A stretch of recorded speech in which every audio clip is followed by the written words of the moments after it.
Socrates, his famous quote is, "The only thing I know is that I know nothing."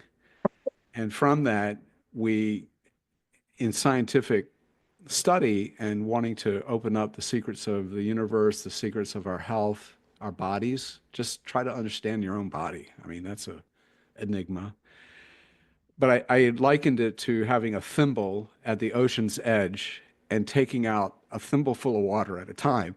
There's so much vastness of knowledge that we have no idea about. And these five senses fail to impart to us at least 99% of what's out there. We get the 1% or less than 1%, and we make do with that. We make a reality out of it, but it's not everything. Welcome to Harmonic Alignment, a podcast that explores the new frontier of energy medicine, bridging the gap between Western medicine and quantum physics, giving you easy and practical solutions. Guided by me, Dr. Larissa Sharipova, and me, Priscilla Koblenz. Join us on a journey discovering your harmonic alignment. I am so excited. On today's episode of Harmonic Alignment, my dear friend, Garey Simmons. Garey has led an epic life story. He shares the incredible journey of his mother through World War II. It will absolutely bring you to tears. And then he shares his own journey and weaving path of becoming a minister and becoming a health coach and advocate for wellness, as well as the journey as a father and a grandfather. It's a beautiful unfolding that's still continuing as he's helping people with his new book, The Medicine Within. Enjoy. I am so excited. Today on Harmonic Alignment, I have not only a dear friend, someone I really love and value his wisdom and insight. I'm so excited to share him on Harmonic Alignment. Garey Simmons, thank you so much for joining me today. I'm very happy to be here. You're like the ignition. You like light my fire, I tell you. Yay. Well, we have some shared things in common because we actually met through Dr. Zach Bush's program, A Journey of Intrinsic Health. And then we actually got to spend a week in Costa Rica in December doing a transformational retreat with him. Yes, indeed. That was life-changing. Just to put it mildly, that was life-changing. Right. We're doing a lot of things differently, and we're looking at the world a lot differently in the last few years, and I think since December. Yeah, I try not to be too effusive, except that my personality is very effusive. I want to just magnify everything, and it was massive. It was definitely massive. I couldn't agree more. I'm a different human. There's me before Costa Rica, and then there's Priscilla, the version 2.0 after Costa Rica. For me, it's night and day, night and day. Before Costa Rica, after Costa Rica, for sure, 100%. Well, Garey, I want to get some of your stories, your arc of your very interesting life. And I wanted to see where you wanted to start kind of sharing that story. What is the story of Garey and how Garey is here today? I'm really glad you're focusing on the story because everybody has a story. This is what I've learned. And most of us, if not all of us at some point in our lives, we downplay the story and we try to be as mediocre as we can and not stick our necks out, not, put your head up too high. And we wind up sort of denying our own magnificence, our own ability to manifest wonderful things in this life. I think the story really begins with our moms, right? Always. None of us would be here without our mothers. Dad has a little bit to do with it, but not very much. He makes a donation, and then mom does all the hard work, right? That's right. My mother actually was born in Vienna, Austria in 1934, which would make her about 5 years old when the Anschluss happened in Austria, when Hitler took over and the Nazi Party started rising up. They had to leave their farm, which was in a village outside of Vienna, and move into Vienna, into the Jewish ghetto. My mom was the youngest of three sisters. So they all moved to Vienna, survived there until about 1943, I believe. I read this in a book, okay, and the book is not very widely available, but I did find it on Google Books. There is a history of the Jewish Viennese people through that Holocaust period. And my grandfather and my aunts and my mom are named in that book as being refugees out of Vienna in 1943, put on a train in October, supposedly to go to Poland, where they were promised a farm, a doctor in every village, a chicken in every pot. So you're going to be fine. Of course, they get on the train. It's a passenger train. And somewhere in the Ukraine, the train stops. Everyone's offloaded in the middle of the night, and they're put onto the cattle cars, which you've, seen pictures of that. They journey on to Minsk, and that was, my mom described that as one of the most horrible experiences in her life. She was 6, 7 years old, 8 years old by this time. In Minsk, there's a sorting that goes on. The people are offloaded the trains. The old people and the infirmed and children are set to one side to be forgotten at minimum. They were going to lose their lives either way. And then workers, people who could actually do something useful, were taken into the camp. My aunt, by some divine intervention, had the ability to speak to the SS officer and demand or ask or plead for the little sister, my mom, to be allowed to come into the camp. And that happened. So the first miracle is she was allowed to go to the concentration camp. Whoopee, isn't that great? We don't, think of these things as being a victory, but it was actually a victory because she was able to survive that way. One of the sisters did not make it into the camp. And unfortunately, my grandmother also lost her life in the camp. My grandfather survived. One of my aunts survived, and my mom. So they were 3 out of 22 people that survived that camp. I'll try to shorten this up a little bit, but basically she survived the camp. They did escape when the Russians were attacking and the Germans were starting to flee, so they're burning all the papers. They can't really keep track of everybody. They make it into the woods. My grandfather's rearrested. Mom's hiding under the bed in an abandoned house. She gets wounded, like bullets are hitting beams above her head and shrapnel's going into her head. Knocks her out. She wakes up. She sees she's bleeding, and to her that means I'm alive. I didn't die. So she gets up, there's grenades and battle going on, and she finds some Russian people that are digging trenches and trying to hide. And they heard her accent that she's German or speaking German, so they said, no, the Germans are over there. So she walks over to where the Germans are, and it's a bunch of young Polish kids with German uniforms on, and they take her t-shirt and try to bandage her head a little bit, and then they start fleeing and walking, and eventually they get about 50 miles away. She's sat down in the middle of a village square and told to stay there, and the German soldiers who were captured are put into another camp. She was adopted, quasi-adopted by a family to be their helper in the house. These are dirt poor farmers with, 1 cow and a little plot of land to grow some potatoes. She survived there for 6, 7 years. She actually became Catholic during that time. She was maybe 10 years old by this point. She was finally rescued out of there when she was about 16 and a half, 17 years old. And the way that happened was really unique. These German prisoners that were in that area, the Russians had no food to feed them. This is after the war, but they're still prisoners. No food. So they're allowed to go out and forage in the forest or beg in the villages to get food. This officer comes to that village, and my mom at this point is known as the German girl. Like, there's no Jews. Jews don't exist anymore, They start talking, and she trusts him enough to give her full name, her real name, and her last address in Vienna. So he takes that little piece of paper. Apparently, he's released at some point. He rolls that piece of paper up, sticks it between his toes, so that if he stopped at any checkpoints, hopefully they don't find a Jewish name written on a piece of paper. That would be bad news.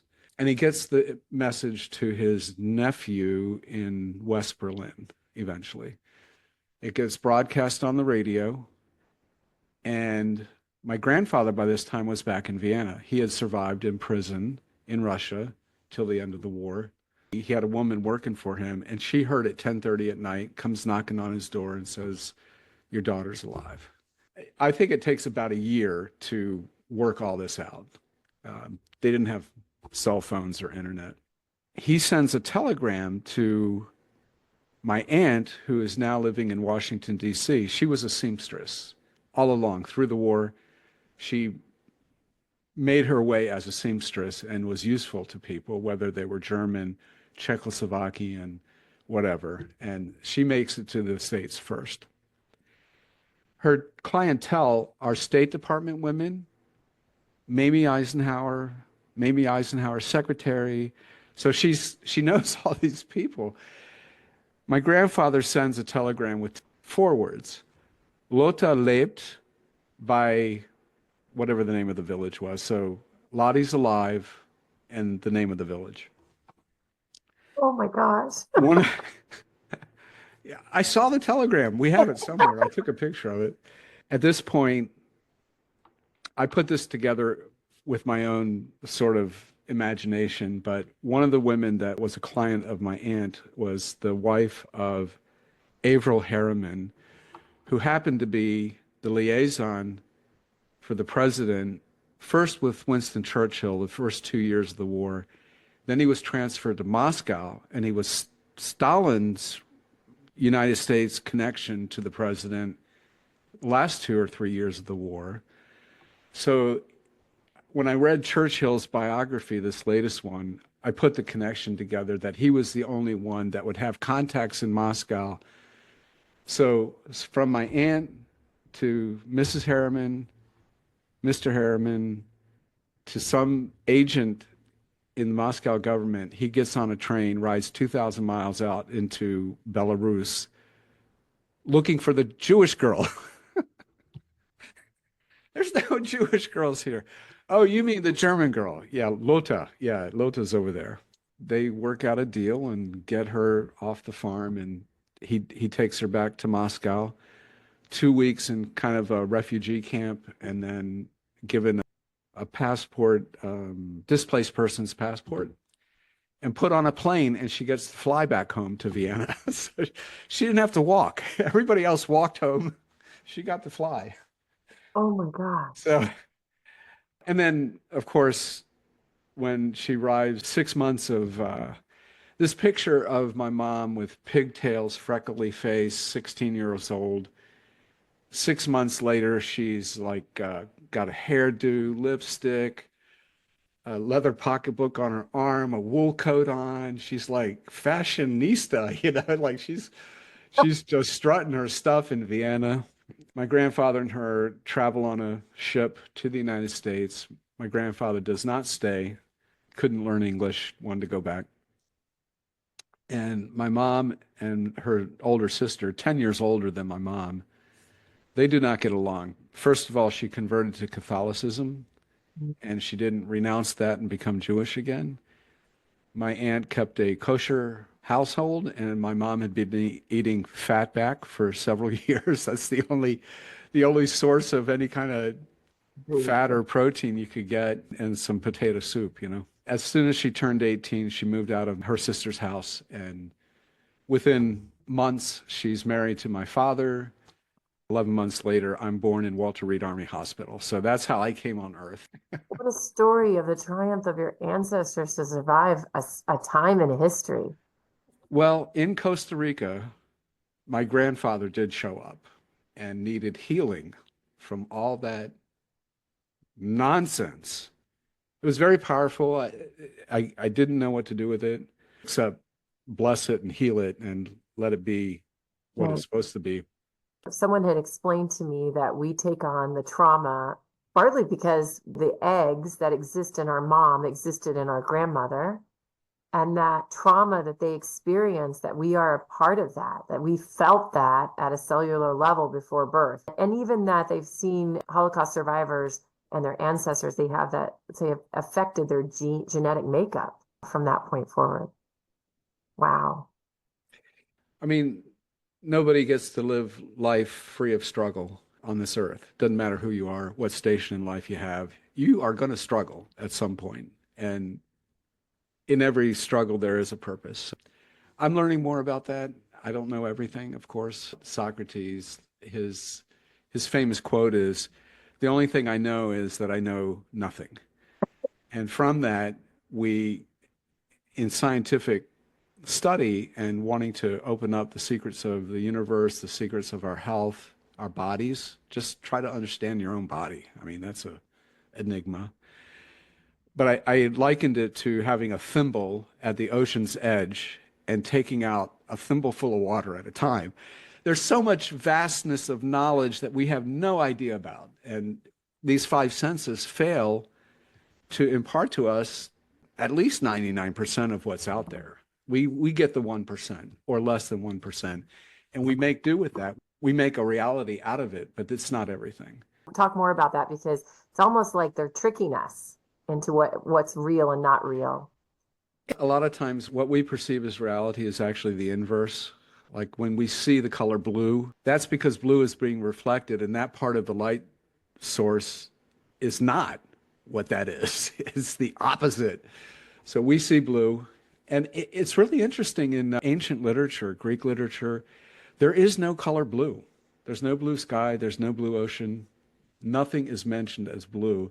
Winston Churchill had that observation in his studies. You can't trust what the five senses tell you, and that's why we also give credence to things like the telepathy tapes, which is a big thing now, where sixth sense, intuition, being able to process things through consciousness that, you know, the scientific theory as established in modern day doesn't allow for. They start with, you know, what you can physically touch, what you can see, what you can feel. From there, you get chemistry on top of that, you get biology on top of that. And then you go, well, we got this little thing called consciousness. We have a conscious idea of what reality is. And through the telepathy tapes, I'm learning that they're flipping that whole script, and the base of everything is consciousness. And from that, we are devising this reality that we see. You know, the fact that you exist, the miracle of being born as a human with, you know, 10 toes and 10 fingers is a miracle in itself. But to have gone through that journey, so here you are, you know, your mother is a Holocaust survivor. She's lost her family, and the trauma and the PTSD that she must have had going on, and then trying to raise her own children. What happened there? How is your mom still with you? Yeah, my mom's 90 years old. She had a fall last October, broke the hip, and recovery. She's getting stronger, and she's ready to go back home within a week or two. So good news there. My childhood growing up, I'm the eldest, and we were dirt poor. Dad had these temporary jobs here and there. And unfortunately, getting out of the Army, like most men in the 50s, they smoke and drank a lot. My dad was an alcoholic. Every 3 months, moving to a new apartment because he couldn't pay the rent at the last place, that type of thing. And that kind of kept the family together because he had the big external problems. All my mom's issues of this post-traumatic stress stuff, we were just on our knees praying for our dad. You know, she raised us all Catholic. The first three of us, we were all boys, and then there was a hiatus, and then my sister was born, and then another younger brother. So 5 of us all together. Her problems really didn't come to the fore till my dad stopped drinking. So this is one of those really interesting conundrums where, like I was saying, it was a good thing to get into the concentration camp so they didn't just kill you right away. Well, this problem my dad had with alcohol, my mom didn't pay attention to herself. She wasn't performing any kind of self-care on herself. She was just managing, trying to keep us, you know, clothed and alive and all that. So when he stopped drinking and started really working on his business, all that stuff started coming out. By this time, I'm a senior in high school. I'm taking psychology from a seminarian. And I went to him and I said, we got to get some help from my mom. And I don't remember exactly what I was noticing, but he got her in touch with a psychiatrist. And back in those late 60s, they didn't have hardly any medication, you know. They had tranquilizers to slow you down. She's kind of been medicated her whole life and, you know, managing, doing okay. Bottom line is she's still a Jewish mother. You know, most of it I let is just water off the duck's back. I don't pay attention, but sometimes it gets me and I have to, you know, Mom, I'm not a teenager anymore. I'm 71. You let me do this my way. I'm going to take care of you. You can't treat me like a 14-year-old. You know? So that's the Jewish mother syndrome. So, Well, it's yeah. beautiful she's still with you. I know you've published books, you've owned a supplement company, and you yourself have many children. Take us on that journey of, Yeah. Well, I feel like I've lived about 5 lifetimes. I had a 30-year stint as a quasi missionary. I'd done 1 year of college, had a lot of doubts, you know, drugs were rampant and all that stuff. I loved history. Somehow or another, I got to Europe and I started traveling, hitchhiking around, went and saw my mother's birthplace and where she grew up until she was about 8. And I had a surviving step grandmother that my grandfather had married very late in life. She spoke German. I spoke English. I had studied French. She knew a little bit of French. We got by with a few French phrases, and she was great. It was really fun. But in Amsterdam, yeah, I had that I need Jesus moment, and I needed God in my life, and He manifested in that direction, and I wound up studying the Bible in Vondel Park in Amsterdam and basically camping out. Wound up, you know, becoming a full-fledged missionary. I traveled to 29 countries. I worked in about 7 countries for multiple years. Like all human organizations, things don't always go according to plan, and there were shenanigans at the leadership level and this and that. So by the time 2000 rolled around, I had married twice. I had 4 children with the first marriage and 6 children with the second marriage. So all my kids are grown now, and the youngest is turning 28 in a couple months, and she just got married last year, and she's going to have her first baby.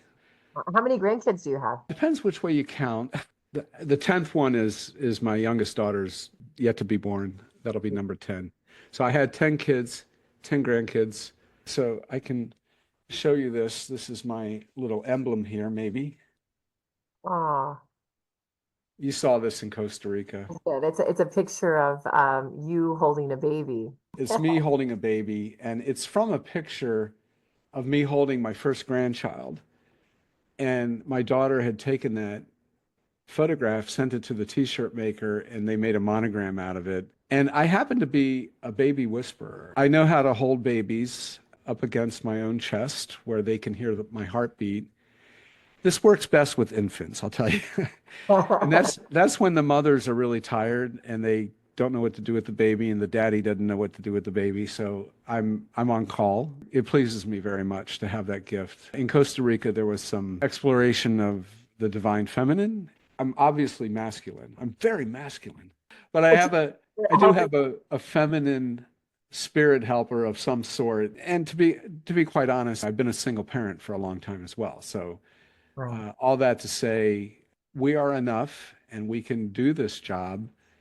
I guess the idea is that we're in our own mental image. We never think we're enough. We think Right. we lack this and we lack that, and we're not capable of this, and this is too hard, and that's too much of a struggle, and I don't have the energy for this, and all these things disappear when the heart opens and you accept who you are. You know, like just accept who you are and be who you are. And that's kind of brings us full circle to today, where this whole manifestation of solutions for the liberation of all beings comes into play. You know, this whole Sophia code, the whole ability that we have to interact cosmically with the universe and to adapt to the environment that we're in, getting back to nature, all those things are just so important. that's when we become whole. I kind of feel like I'm getting there slowly, like, Well, I love it. I think that's the journey that you've been on. You said in 2000, where you left the missionary work, you went into health and wellness, like taking care of your own self. And then I want to know how you found Zach, but how did you first get into health and wellness? coming back to the States, I had no credentials, no credit, no nothing. I finally got a job in a mall selling cell phones, or something. And, I had a bunch of high school kids working with me. And as it would happen, within 30 days, the manager got fired. When he had an older guy in behind the kiosk, he just like left. You take care of everything, So I did, and I wound up with this job. From there, I moved into temporary work in government, helping the Department of Housing.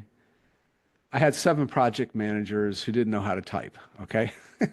So I did their work for them, and that taught me how to rehab houses from the government perspective.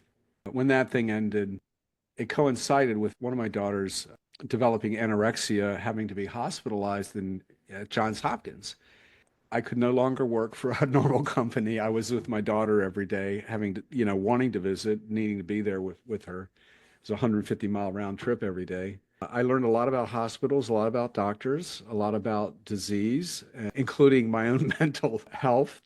From that point, I guess the next step was getting a diagnosis myself with heart disease. In 2005, they did a blood test. I don't think I'd been to a doctor in 30 years. They show these very high triglycerides and, out of balance lipids and all this stuff. And they wanted me to take statins. And I said, no, I don't think so. I'm not taking statins. And I started researching, what do you do for heart disease when you don't want to take pharmaceutical drugs? And I found omega-3 fish oil, I found berberine, I found coenzyme Q10, I found all these natural ways of dealing with the biology. So we're at the biological level of dealing with an illness. I think the second time I went to order from this company that I had heard on the radio, and they were trying to upsell me on a bunch of other supplements. And I'm like, nah, I can't recommend you to my mother because she's, I want her to take omega-3s. I'd have her call you, but you're like doing all this hard pushing sales. So I decided I was going to start my own dietary supplement company, and I'd do it better than they were doing it. I think, long story short, on that part of it was I made a memorandum of understanding with that company that I would represent myself, but I would use their products.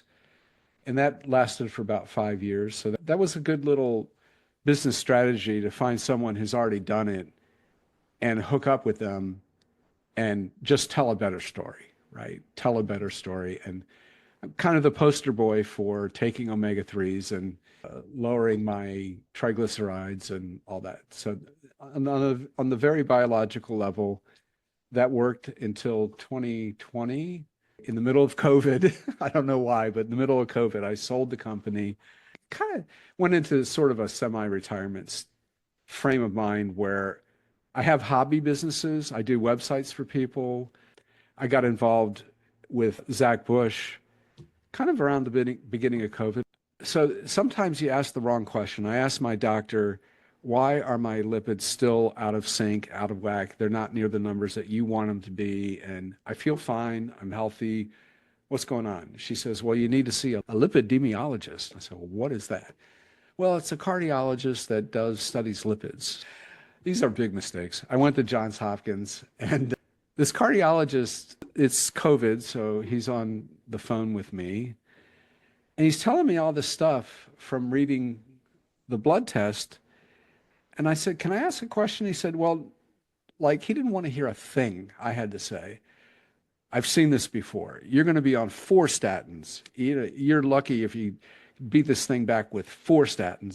So I fired him right away. And somehow or another, I wound up on a Rich Roll podcast with Zach Bush. You heard Zach first on a Rich Roll podcast? I believe so. Yeah. That famous monologue about complete acceptance, I think it's called. The greatest monologue ever. If you look for that in Google, you'll find it. In the in-between time, when I was doing the dietary supplements, I wound up counseling people over the phone, calling in for their heart disease and their senior issues, baby boomer issues. So I went to the School of Integrative Nutrition, the Institute for Integrative Nutrition. I took a 1-year course in functional medicine. I got to the point where I understood the biology well enough without being a doctor or wanting to get into that, which came in very handy because the functional medicine group was still going on when COVID broke out. And I'm hearing from these nurse practitioners like, they're doing it all wrong. They're putting people on ventilators. And, this whole isolation, don't hug anybody, 6 feet distance apart. Everything about that was wrong. And nobody could say that out loud, like that was the freakiest thing. And then when I met Zach on the podcast, like he has a clinic down in Charlottesville. Well, I'm going to go to Charlottesville. He can tell me what's wrong with me. Why am I so out of whack?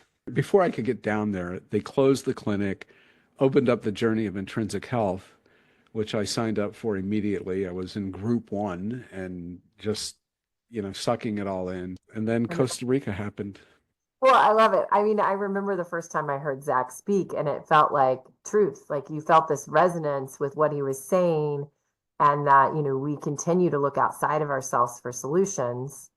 And my little aha confirmation moment is when he closed the clinic, because people thought that if they came to him that he could heal them.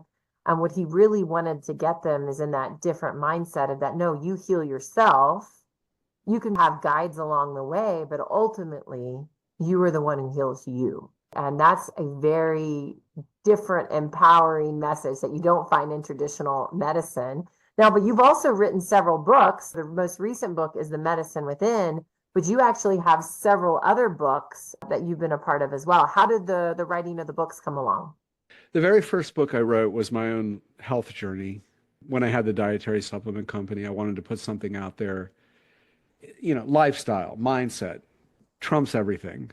I wrote that first book. I think it's a really good book, but I just kept writing, like I don't promote, I don't advertise. Whatever I've learned in the meantime is, how to launch a book. I do a little bit of that. I did that with our Costa Rica group. So you can become number 1 in a certain category for a few days, right? So that was great. But that's the medicine within. That's what Zach taught me. And that book really started out about stem cells. Again, we're back to the biological level, just to try to understand what's inside of us, these 70 trillion cells that we carry around, and the harmony that allows us to get up in the morning and shower and brush our teeth and go make coffee and do work and be productive and go outside and see the trees and enjoy the sunshine. How does all this really work? And when we do get sick, that's the funny part of this. Like, I've never really been sick. They tell me I have heart disease. They tell me I have calcium in my coronary arteries. Thankfully, I can just knock on wood and say, thankfully, I don't have any symptoms. And for that, I'm grateful. Functional issues, my back goes out, I sneeze real hard, I'm on the floor, stuff like that. Takes me a year to get my back into shape and go to PT and all that stuff. But how does it really work? To meet people where they're at, you have to start at the beginning. And to understand stem cells is sort of the beginning of the science of how we heal ourselves. What is this intrinsic nature we have? What is this immune system all about? And how do these stem cells work? So that's what the book started out as. And then after the Costa Rica experience, I just had to put in at the beginning and sort of weave all throughout some of this idea that it's not what we see with our eyes or hear with our ears or feel with our feelings. It's much more to it than that. There's much more spirituality to our health. There's much more spirituality to the makeup of who we are. And a lot of people are just very materialistic and don't get it. So I want that part of the book about stem cells to be a resource for people to know where to go to get help. They injured their shoulder and 10 years later, they're still thinking about surgery, and then they get the surgery and then it's not their shoulder, it's their knee. And then they get the knee surgery and then it's not the knee, it's the ankle or the foot or some other part of the body, and there's something that's moving around the body that really has nothing to do with biology. It's completely spiritual. It's metaphysical. There's an issue at stake in that person's life, and you're trying to defeat it with a scalpel or a knife. And really, it's the healing that has to come from within. You bring up such a great question, and that is that the unseen is playing such a bigger role than we ever really understood or imagined in our health and our well-being. And for you, with your ancestral lineage, you were describing some of the health issues that one of your daughter had and your own health journey. Do you think that is connected to your ancestors and the unseen and the emotional trauma that maybe your family lineage has carried through? And even in this lifetime, we all are given things to come through. Nobody has a perfect, easy, smooth ride, or we wouldn't still be here. What do you think that a role of trauma and emotions has played throughout your journey and then your family's journey?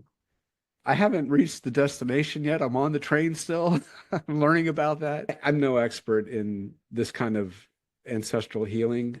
I did have that one experience in Costa Rica where I really felt the agony and the cry from my grandfather. So I can appreciate it. If we bring it up to, just my life and how I deal with my own health issues, it's sort of an idea that what are the emotions that we're feeling? And why do I bring up emotions? Well, part of the book speaks about spontaneous remission. That's a medical term. When doctors don't know what the hell's going on, like this person had stage 4 cancer, they come back a month later and it's in remission, it's totally gone. There's no tumors anywhere. Like, how does that happen? We have no physical evidence to pin that to, so we'll call it spontaneous remission. And really what it is, I believe there's at least 4 books that women doctors have written. One of them is Lisa Rankin, and she wrote a book. She studied this phenomenon, spontaneous remission. She went through all the documents she could find, the NIH, every hospital case. And generally it seems the biggest takeaway is when people are stressed, they will not heal. Wow. They cannot get healing if they're stressed. If their stress level is through the roof, the doctor's telling them they got 3 months to live, there's no chance for that person to get healing, because that belief system is being implanted and being affirmed and being confirmed by an authority figure who's telling you you're going to die in 3 months, right? So one person can take that and go, oh, I'm going to die in 3 months? Hell, I'm going to go back to Greece. I'm going to live my life. I'm going to eat, drink, and be merry. And 30 years later, they're still alive because they released the stress, they let it go, and they did something different. Your body wants to heal you. The body wants to exhume the cancer. The body wants to cleanse you. That whole vagus nerve system has to be in that parasympathetic mode. And that means relaxed, Yeah, getting out of fight or flight, being more in peace and joy. We like to ask our guests, what do you think harmonic alignment means? Well, alignment means being in the right place at the right time, doing the right thing, thinking the right thoughts, right? And harmony is sort of the key that unlocks the door to supreme peacefulness. Could we call it that? Could we call it joyful divinity? You're a singer, you know all about this stuff. I don't have to tell you, but for me as a listener and wanting to appreciate music, if something's in harmony, it sounds wonderful and it elevates this human spirit. What a beautiful answer. So let's say you had a microphone and you could reach every human on the planet. Is there a message that you would like to share from your heart to theirs? This is what I've been experiencing of late with the things we've been doing together with the Sophia Code, and just learning about who are we really? Kind of why are we here? Who are you? Is there a purpose to life? Is this just a random accident, or are we here for a mission? And I think the heart opening, the ability to open our hearts to more than what we've been taught or we received as our primary training in this life and all the dogma that's attached to that, if we can let that stuff go, open up our hearts and look for what there is for you as a person, You and I connected so magnificently in about 5 minutes, like we know each other. Like there's a soul bond that we have. And I think that more people can have that if they're willing to open up their hearts. So maybe that's a thought to consider for anybody that does feel the struggle. We all need more of that. What a beautiful world we live in if we could open our heart more. Garey, I am so honored that you shared your story. You shared your mom's story. That was so beautiful and her journey. Please give her my love, and we all send good thoughts on her speedy recovery. And I think that when we are able to share the stories, I just lived your mom's story through your retelling of it. There is a healing that happens when we get to have these interactions with each other in that way. And that goes out into the universe. And that means we're all one, and that we are trying to send more love and healing out in the universe. And is there anything else that you want to add before we wrap this up? I appreciate you. I appreciate this opportunity. There's so much good in the world, and human beings have such beauty with them. All the bad stuff that human beings do and the crises that are left and right and in the news all the time, just forget about that stuff. Let's drink at the fountain of life and enjoy it. Amen to that. Thank you. Thank you so much. Are you ready for your Energy for Life bioenergetic nest scan? Dr. Larissa Sharapova and myself, Priscilla Koblentz, offer personal, private, 90-minute consults to get you back to optimal health and well-being. For more details, visit the show notes or check out harmonicalignment.co. We hope you enjoyed today's episode of Harmonic Alignment. If something resonated with you, we would love to hear about it. Please consider leaving us a 5-star review and subscribing so you don't miss an upcoming episode. Thank you. The information contained in this podcast is provided for informational purposes only and not intended for the purpose of diagnosing, treating, curing, or preventing any disease. Before using any products referenced on the podcast, consult with your healthcare provider. Carefully read all labels and directions. The products and information received through the podcast should not be used to replace a consultation or advice from your healthcare provider. If you suspect you have a medical problem or have any healthcare questions, please promptly call your healthcare provider. This podcast, including Dr. Larissa Sharapova and Priscilla Koblentz and the producers, are not responsible for any possible adverse effects from the use of information contained in this podcast.